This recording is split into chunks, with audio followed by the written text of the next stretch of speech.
We're here with Piet Oudolf. Thank you so much for taking the time to do this interview. I wanted to ask, and start with the beginning, and wanted to ask you, what was your epiphany? How it all started? What brought you to gardens? It all started when I come from a family with a restaurant, and I was working in my parents' restaurant, and at a certain age I thought, is this what I'm going to do my whole life? And started to escape from that environment. And where did this love for plants come from?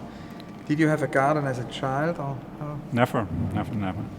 It's just that it came quite late. I was certainly in my 20s, not really aware of what I really wanted. So the moment I decided to stop working in my parents'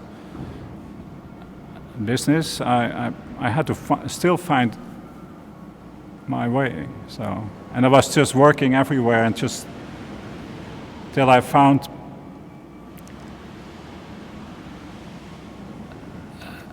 in the winter I had a temporarily job in a garden center, and that's where they hired me for a little bit longer because I was interested, and that's where it all started. And that was when I was 26, and I started to go to school again for 5 years and started my own practice before I was finished with school. So and I became passionate with plants.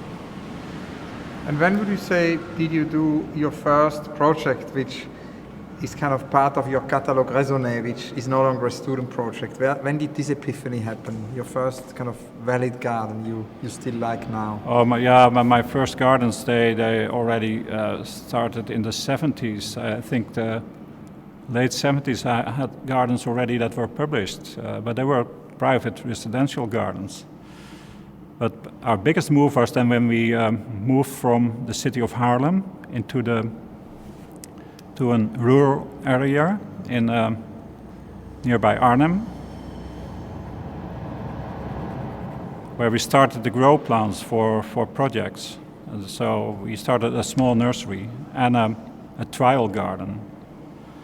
And that made it all sort of accelerate not only the passion, but also accelerated the progress in my work. We moved to a countryside and we started our own sort of small nursery and trial gardens. And the trial gardens brought me a sort of experience which a lot of landscape designers never get. So working with plants on your own site, trying them out in a way that you can see how they perform, what kind of character they have. That is what we did in the 80s. The other thing is that English gardens were very in, and I know that we had clients on the nursery, and they all visited English gardens. But that was also a period that I tried to get off that idea that just decorating gardens was gardening. I wanted to do more. And I got in touch with people from more natural preservation sources, people that were in wild plants, like Gilles Clément, people like that. And so I know the whole bunch of people that were in that time busy with those sort of experimental gardens. And so I worked, practiced,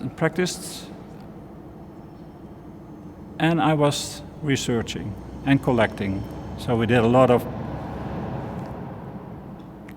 of collecting and testing, and that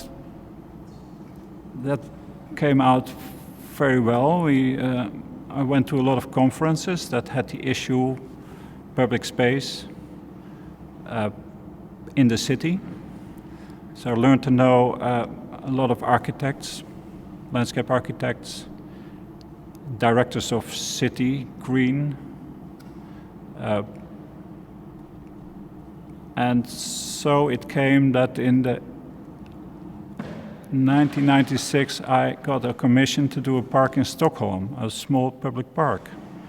So that was more or less the first escape from the private garden into the public realm. So, and that became a success. That was an example for more Swedish cities. So that the director of parks of that small city near Stockholm,